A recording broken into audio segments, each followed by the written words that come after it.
எல்லோருக்கும் வணக்கம். நீங்க பார்த்துக்கிட்ட ப்ராடக்ட் வந்து ஆவாரம் கோல்டு. இந்த ஆவாரம் கோல்டு வந்து ஆவாரம் பூல தயார் பண்ற பவுடருங்க. இது பிளட் சுகர் லெவல கண்ட்ரோல் பண்றதுக்காக குடுக்குறோம்.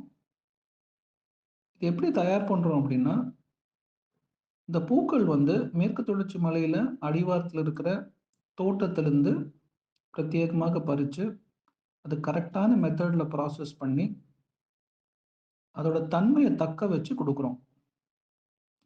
இது ஒரு கண்ணாடி பாட்டில்ல வருது இப்போ. உங்களுக்கு கேப்சூல் வேணும்னா அப்படின்னா, கேப்சூலும் அவைலபிளா இருக்கு. இது எப்படி எடுக்கலாம் அப்படின்னா, காலையில எந்திரிச்ச உடனே நீங்க பல் தேய்ச்சுட்டு, இந்த ஆவாரம் பவுடர் வந்து மென்னு சாப்பிடுங்க. ஒரு 5 நிமிஷம், 10 நிமிஷம் மென்னு சாப்பிடுங்க. அது உங்களுக்கு துவர்ப்பு பட பட உங்க பிளட்ல இருக்கிற சுகர் லெவல்ஸ் கண்ட்ரோல் ஆகறதுக்கு நெறைய சான்சஸ் இருக்கு. எபிஜி சக்தியில அவைலபிளா இருக்கு. கீழ இருக்கிற ஃபோன்